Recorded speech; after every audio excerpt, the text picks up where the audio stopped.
If you just begin by getting the router out of the living room by the TV, which is where it is 99% of the time. If you get the router out of the living room and shield it, and then use an Ethernet cord across the house and just throw rugs over it, put a timer on it so you don't have to turn it off every night. You got a $10 timer that does it. And do that an hour before everybody's bedtime. This alone would make quite a difference.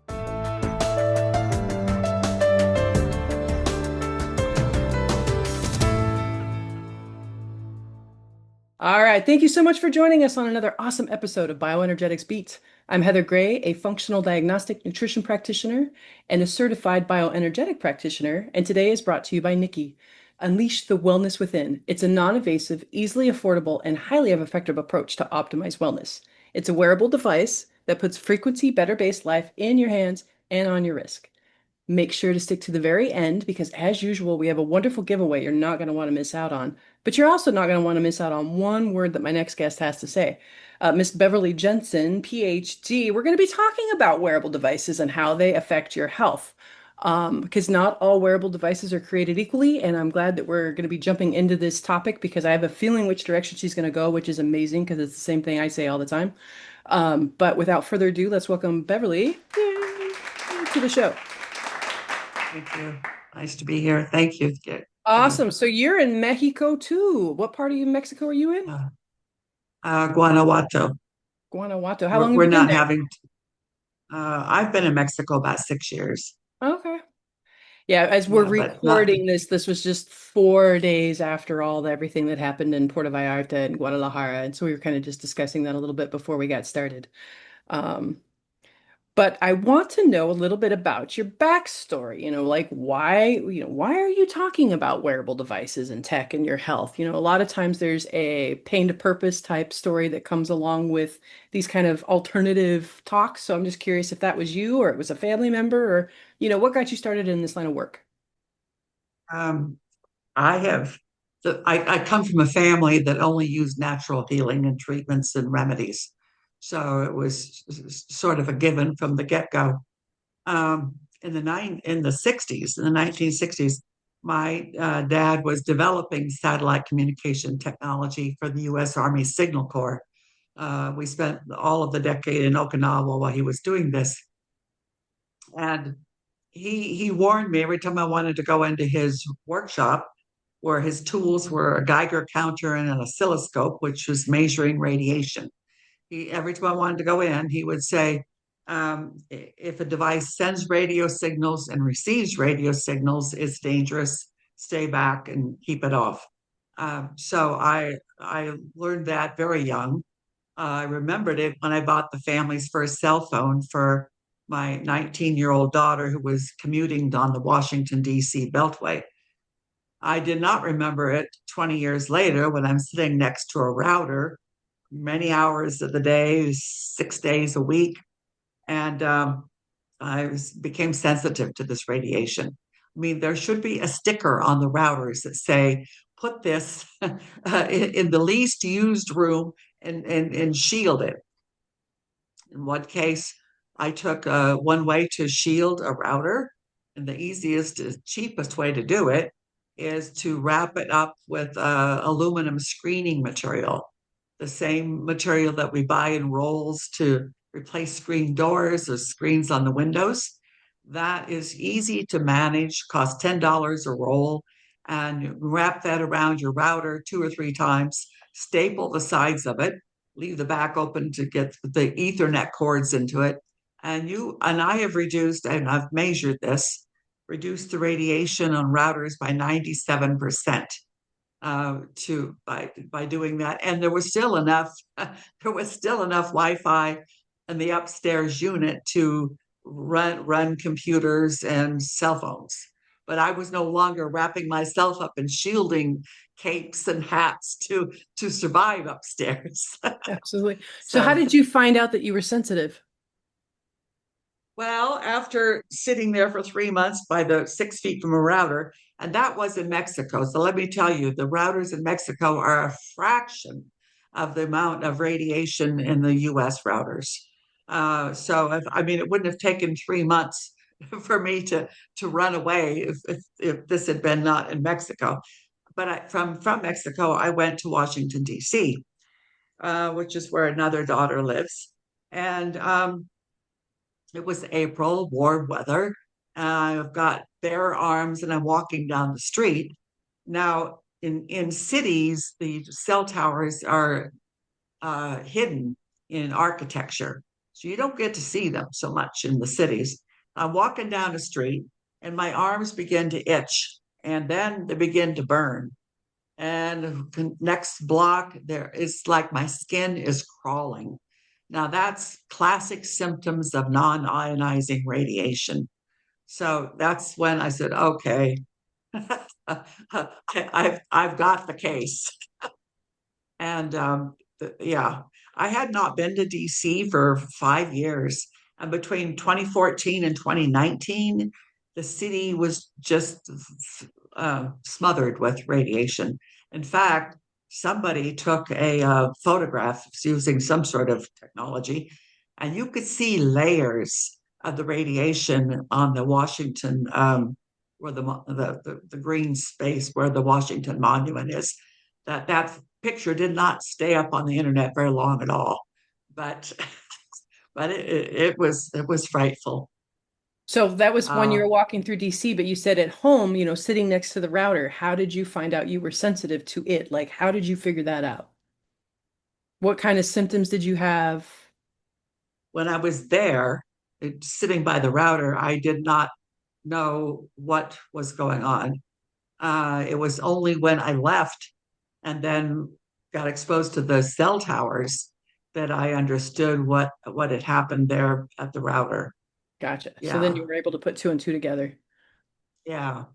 There have been other symptoms and other causes. One time during that visit, and it was actually a later visit in DC, I'm standing out in the backyard with capri pants on, so my below my knees, my legs are naked, and we are 2 blocks from a giant cell tower on top of an apartment building, and I'm standing there for about 15 minutes, and the bottom my legs look like I'm being bitten by 1,000 mosquitoes, little red dots, and they're itching. And I thought, oh, but I didn't see any mosquitoes. But anyway, after a few minutes, because that was a pretty miserable situation, I left. I went back in the house, and then all the red dots went away and the itching stopped. It was just the radiation from the cell tower 2 blocks away, which is really most alarming is that there are hundreds of people living in that apartment building, and there's a few thousand more of us within a few blocks of that tower that are all being affected by this.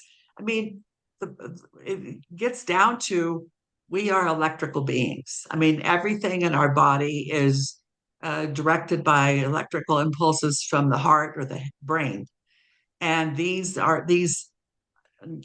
EMFs that are man made are interfering with this system. And it's affecting every single one of us, some of us much faster than others. And I'm particularly concerned about the children because they're born into this environment and the public is not being warned how to do technology in a safe way.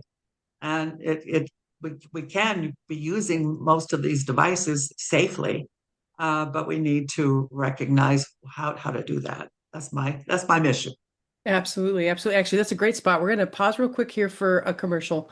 When we come back, I want to dive deeper into the nuts and bolts, because I know a lot of our listeners are very educated and eloquent on electromagnetic stuff because most of them come from the Lyme and the mold world, and they've been taught from Dr. Klinghardt and other people, to turn off Wi-Fi at night and get electronics out of the room because it's been shown that they kind of supercharge bugs. So if you're going through a Lyme protocol or other parasite protocol, but you're supercharging them with all the electronics around you, you're kind of pushing a boulder uphill. So this is a topic I love to talk about because there's still a lot of people who don't really understand even the warnings in our cell phones. Like they don't even realize that all you have to dig into the warning in the cell phone and it'll tell you don't put that thing up next to your head because of the radiation that comes out of it. So it's a topic that it still needs to be talked about greatly. So I love that we're having this conversation.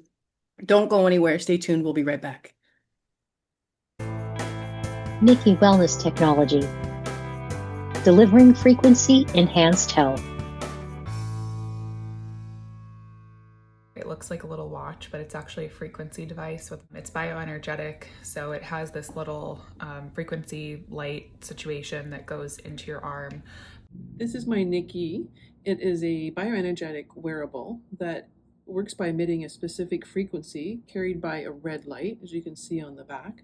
It's aimed at enhancing the body's natural healing process to improve wellness and reducing stress, pain, and inflammation. And to select a frequency, you tap it to wake it up, and then you slide to the screens that list the different frequencies. I have wellness or Lyme on mine. So if we want to pick one, we just tap on it, and you'll see the circles around, and there's a play button, play areas, tap there, and you can see the colors radiating that show that it's playing, and you would also see the red light on the back. And to stop, you just tap it again, and then you can slide and select a different frequency. I'm going to play afternoon. And you just tap, and away you go for your afternoon. So they're two different things. You have the Nikki device, and then you have the frequency sets. And so right now they have the wellness set of frequencies, and they are absolutely incredible. So I absolutely love them. Nikki Wellness Technology, delivering frequency enhanced health. We are Nikki.com.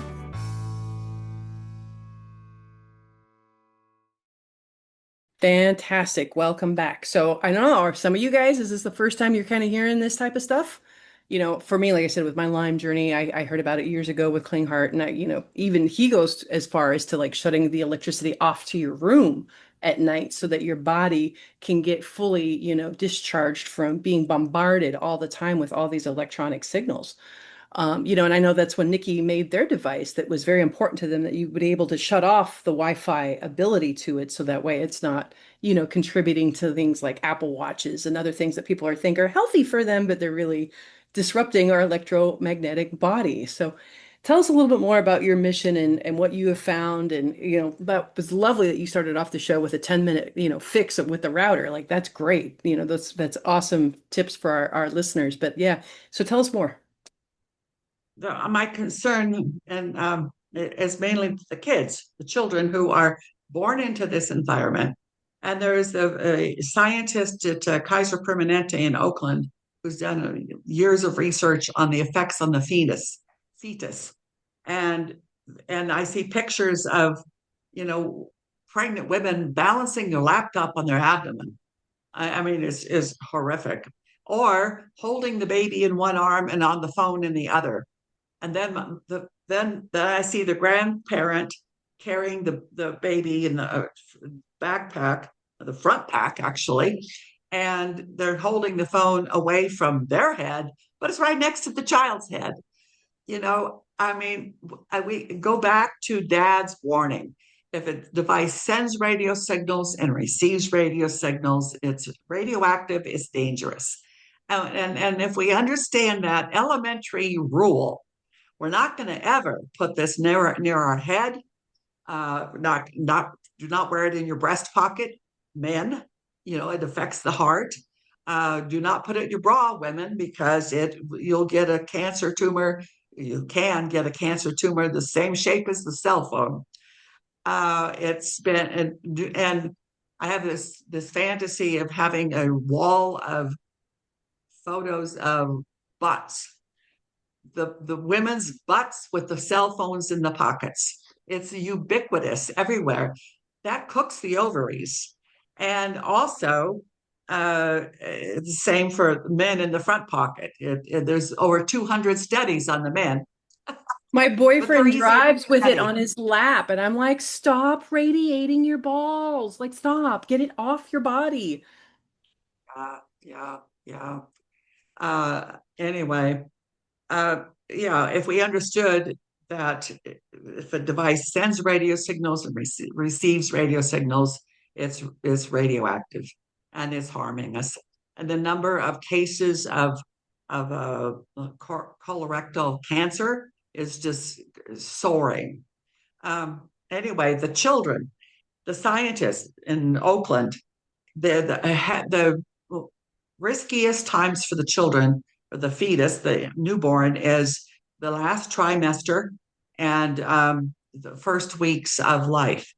And and we just have no consciousness of this, no awareness at all.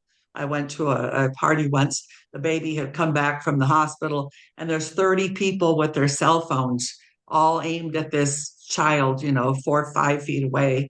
And I had to leave the room because, you know, there's a point where you can't be the one who screams fire because they're not going to listen.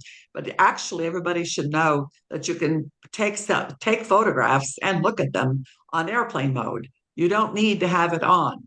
And we can also, if you're at home or in an office and your phone connects to the Wi-Fi, you can leave it on airplane mode and you will still get calls, receive calls, and text messages. You're not going to be able to download data, but we're not doing that most of our time anyway.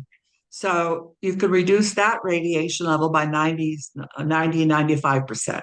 Just keep your phone on airplane mode as much as you can. But the kids, the American Pediatric Association says they should not have any screen time the first 2 years. And you see all these cute pictures of cute kids with looking at a cell phone. It is harmful to the eyes and to brain development, to the nervous system development. They have thinner skulls than adults. So the radiation that affects us just around the ear covers their whole brain. There's famous photos of this done by Dr. Om Gandhi back in the 90s. And this is on my websites and is also all over the net. The pictures of the adult brain, the 10-year-old and the 5-year-old with the phone next to their head, how it heats up the brain. Yeah. So from ages 3 to 5, the American Pediatric Association says they shouldn't have more than 1 hour a day on those phones. I mean, on any devices.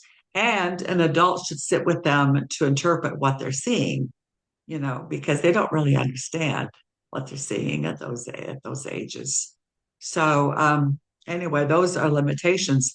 Now they've done studies on what's the difference between the children who were on a lot of hours on screens the first 2 years, and found that the development in their brain of the area where intellect develops and language, and also our social skills, all of that has been hampered if they've been on a lot of hours of screens in the first 2 years.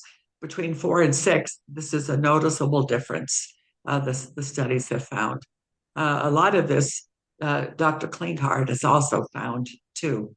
And he's been working with autistic children since 1990.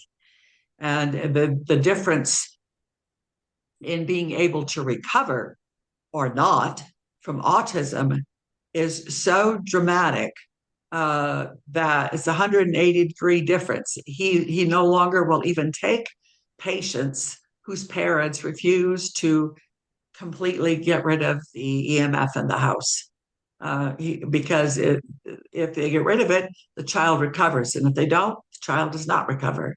But anyway, autism is another area of consequence with a whole lot of this radiation.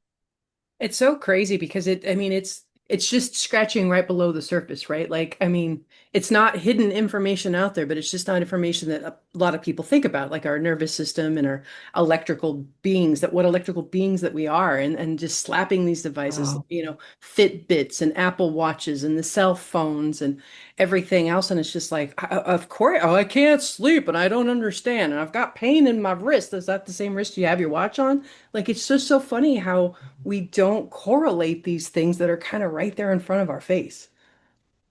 yeah, yeah. There was one story. I think it was a professional basketball player came to his doctor and said, "This arm's not working." I mean, if you're a basketball player, these arms both better work and work well. And the doctor looked at him and says, "Well, take off that smartwatch and see how your arm does." He took off the smartwatch and his arm was fine. Yeah. Yeah, no, I've heard many, Yeah. many stories like that, and people still don't believe me. It's crazy. It's like yeah. Or they sleep with their phones right next to their head and all kinds of other things plugged in. And like I said, and our bodies never get a chance to fully recover and recoup at night when we're supposed to be sleeping because it's being constantly bombarded by these electrical signals. Yeah. I think that it's a good concept is to think of the bedroom as a sanctuary, that it's got to be clear of all electronics. I even recommend move in because if you don't have your wiring tested in your house, move the headboard 8 inches away from the wall, to in case there's bad wiring that's going to be affecting the bed frame. Move the headboard away 8 inches away, but get a battery operated alarm clock. You don't need to have your cell phone on the nightstand. And I've been to homes where people are having headaches, can't sleep. They're charging their phones on the nightstand, which is even more complicated than just having it there. Oh, But absolutely. this doesn't work. No, and I've been into took the meter into that's another thing is we need to consider these meters as a necessary home appliance. I mean, even when a person, this was 20 years ago before we everything started getting chips in it, even when a person knew what to look for, if they didn't have a meter, they would still miss 50% of the uh, objects in the home that were emitting EMF. And this was the observation of an electrical engineer in the Bay Area, and this was before the current situation in which every manufacturer is sticking a chip in their toy. The talking Barbie is now emitting EMF. Chips in diapers. It's absolutely stupid. But Why there's would they nobody need at a the chip in gate. diapers? Why would they need a chip in diapers? They don't need a chip in any of these places. Is it going to send a message to the smartwatch to get up and change the baby's diaper? I don't Oh, know. good gosh. Yes, I yes. think smart meters too, when the invention of that came out on the houses, and I've seen a lot of parents say that they had an uptick in, behavioral issues with kids and not being able to sleep because, Um, they place the smart reader right outside, the kid's bedroom type of thing. And it helps supercharge mold as well, which we're having a huge problem with because we make these houses out of the perfect food for mold to thrive on. And then now we hung up these smart meters just on the outside and we supercharge it. Like it's crazy. Yeah, yeah. Besides shielding your router, you need to also shield that smart meter if you can't get rid of it. I mean, if you can, if you got the option, by all means, pay an extra $10 a month and get the analog back. But right now, I mean, they're putting chips, refrigerator, toaster, vacuum cleaner. There's even a chip in the backyard barbecue pit. Is that going to tell you? Is it going to send a notice to your Apple Watch that you've burned the hamburgers? I don't know. What? There's no sense in any of this. Um, but the fact is that there's nobody minding the gate for consumers, and nobody's paying attention to this. So it is up to the public. It's up to us, you and me, and every individual to pay attention to this and to be aware of the consequences if we don't. But again, the children are the most vulnerable because their nervous system is developing, the brain is just developing, and it's all around us all the time, unless we make a very concerted effort to reduce it and shield from it. I know, and you just reminded me. I had my shielding blanket behind me, but usually when I'm on these calls, right? Although the majority of my computer is hardwired in, and I still have a hard wire on my mic and a hard wire everywhere I can, which, sucks. There's a lot of wires on my laptop desk here, but I don't care for Bluetooth things and everything that's sending off a signal. I Uh, try to protect myself as much as possible, right? Bluetooth, 7 times the amount of radiation as Wi-Fi. I bought a very good, I'm sure it's excellent, healing device. The only way to connect it was with Bluetooth. And instantly, I would get tingling in my hand, my forearm, my neck, my face. I sent it back, and they were kind enough to give me my money back. But I mean, Bluetooth is the worst. and Wow. and and so many of these devices are now shifting over to Bluetooth. My company that makes the PEMF mat that I've used for 8 years, they notified me they were going to use Bluetooth. I said, if you do, I'm out. You know, and so they left the Wi-Fi as an option on connecting. I don't see what would be even the advantage of a Bluetooth connection. But anyway, it's problematic. Um, Nobody knows that. Very few. That's absolutely insane. No, I totally get it. Um, I had no idea that the Bluetooth was that much more powerful than Wi-Fi. Like, wow. I had no idea. I I, definitely don't use the headsets, absolutely not. Um, uh, Man, there was a question I yeah. was going to ask you and I totally spaced it off right now. It's probably because I've been sleeping with the Wi-Fi on. This is a good reminder for me to turn it back off. So, shielding things, turning them on to airplane mode. With this last few minutes that we have, is there any other little nugget that you can give us to take away with? And then I'll ask you, the shameless plug time of the show, how people can find out more about you, work with you, all that sort of stuff. But what's one last little nugget that we can send people home with? I think that it's important to understand that you're not going to immediately be able to take care of all of this. But if you just begin by getting the router out of the living room by the TV, which is where it is 99% of the time.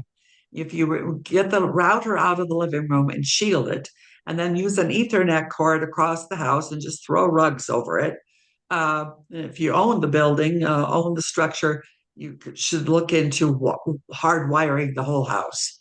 But and then put a timer on it so you don't have to turn it off every night. You got a $10 timer that does it, and do that an hour before everybody's bedtime. So this alone would make quite a difference. And then I think it's important to have a family conversation about where and when you're going to use the devices. And my one of my daughters has what's a communication room. So when they come in the house, they put their phones into a basket in the communications room on airplane mode, and that's where that all stays. And if they have to go make a call, they make it in that room. Nobody's walking around the house with a Wi-Fi beeping out of their pocket. And I think this would help reduce the radiation in the house. And then keep everything out of the bedroom, everything, which is going to be really hard talking with your kids about this. Yeah. So, Definitely used to have yeah. those arguments with parents when I was working with them and their kids. And I was like, I had a timer on my Wi-Fi back when I was in the States. And I say, I turn mine off at 11. and it would come back on at 6, and they're like, oh my God, my kids are up until, well, I'm like, first off, your kids need to be in bed before midnight. Like, period, end of story. And second of off, Yeah. you're still the adult in the house. Like, if they're having health issues and you're having health issues, like, somebody's got to lead this charge. Like, you can't just be like, Yeah. well, it's going to be too hard. You know what's harder? Having a sick kid. Yes, and that's going to affect the pocketbook too, because moms are staying home with sick children. I do think that so what I've done is I'm just aiming my campaign towards moms because I think that, I mean, forever women have been the ones who make that family health decisions. In all of history, it's been women who've been the decision makers for family health, and it's going to be women who take care of the children to protect the kids from this technology. And the men are not as affected by it most of the time, and they're also sort of reticent and not very supportive. But they'll go along with the mom is protecting the kids, and as an aside, she gets protected and so does he. But the objective is going to be have mom make the decisions and take the actions to protect the children, and everybody will be better. Such a great reminder. There's a DNA test that I do on people, and it'll actually show in your genetics where you might be more susceptible to sensitivity towards EMFs. Like there, you can actually see that in your genes. And so I have that gene, and then I have all this other stuff, but it never failed. Both of my ex-husbands, I had to fight with tooth and nail to get the stuff out of the room, to shut the Wi-Fi off at night. Like I don't know why they couldn't wrap their heads around what felt like a very simple concept to me. Like as soon as somebody explained it to me, I was like, oh my God, absolutely that makes sense. But for some reason, I could not get them. But finally, I just had to really stand my ground and, fight for my life, which is basically what I was doing. And they came and Yeah, helped. But yeah. yeah, it's crazy. I think that women, though, we get autoimmune diseases that men don't get, and we're more susceptible to multiple chemical sensitivities. And all of these are precursors to radiation sensitivity. So we're already hormonally, whatever, set up to be more harmed by this than are the men. And I have worked in houses, and the mom called me because the child's not sleeping, and we find out what's the problem and fix it. I walk by the office where my meter is just blowing up. The husband is sitting in there with all that beaming around him, just smiling, unconcerned, uninterested. Yeah. Yeah, it's too Yeah. crazy. So tell us, this is the shameless plug time of the show. So where can people find you, find more information? Of course, the information will be in the show notes. I've got two websites. One of them, Women's Medicine Bowl, has been up since 2003, the very beginning of the internet. And it was all about natural healing and natural treatments until 2019. Then I shifted to a focus on EMF. Probably your audience is already alert enough that they would want to go to. That's sort of like the deep dive of what's going on. This the simpler website for those to whom this is new information, and probably startling information, is called YOU and ANDEMF.com. And it is a simpler, easier, quicker digest of what this is about and what's the consequences. But yeah, that's it. I've got a ebook there that's free, if you want to download that, and it's steps to go through for protecting the family. I also offer a 20-minute consultation if you need some support in this process of getting the router out of the living room. Thank you for the work that you do. And like I said, you can check out her stuff in the show notes. Also, make sure to go to wearenikki.com/podcast and enter in BioBeats to get 10% off of your Nikki. But because we really love our customers, the way we show appreciation is we give away a Nikki device and a 1-year membership to our wellness store once a month. So make sure to go to the show notes to enter. Good luck and join us every week for Bioenergetics Beat. Thank you and have a healthy day. What is the wellness store, you ask? Let me tell you. Imagine a single place where every Nikki Wellness program, present and future, are ready whenever you are. The Nikki Wellness Store turns that vision into reality, offering a membership that keeps you connected to the most complete library of wellness support programs we've ever created. One membership, infinite access. With a Nikki Wellness Store membership, unlimited access to the full Nikki Wellness library, automatic updates as new programs are released, the freedom to create personalized daily playlists on the Nikki Connect app, and we continually design new programs. Your membership will grow with you at no additional cost. Because wellness technology never stops improving, and neither do you. It's more than a membership. Every wellness store membership begins with the purchase of their Nikki Wellness Technology, a wearable device that delivers wellness programs wherever life takes you. Your membership includes 1 full year of unlimited access to the complete wellness library and all future program releases. After the first year, your access continues with a simple annual renewal fee, so your library and collaborations with trusted global innovators keeps growing without interruption. This isn't just an upward, it's a movement toward a future where wellness technology never stops improving, because neither do you. Join the movement. The Nikki Wellness Store isn't just a milestone, it's the future of wellness designed for freedom, value, and constant growth. New customers that join us will automatically get 1 year membership to the Nikki Wellness Store.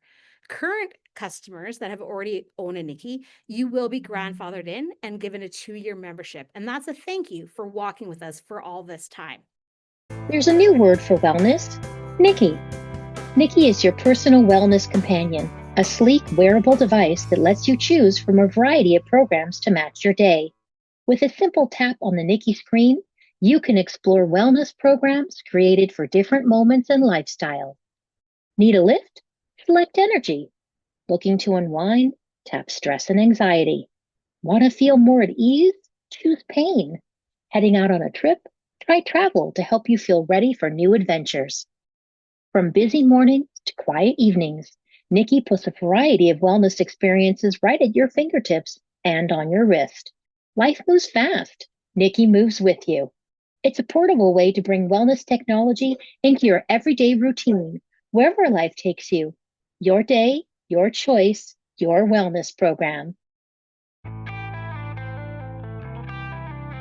Nikki Wellness Technology. Delivering frequency enhanced health. We are Nikki.com.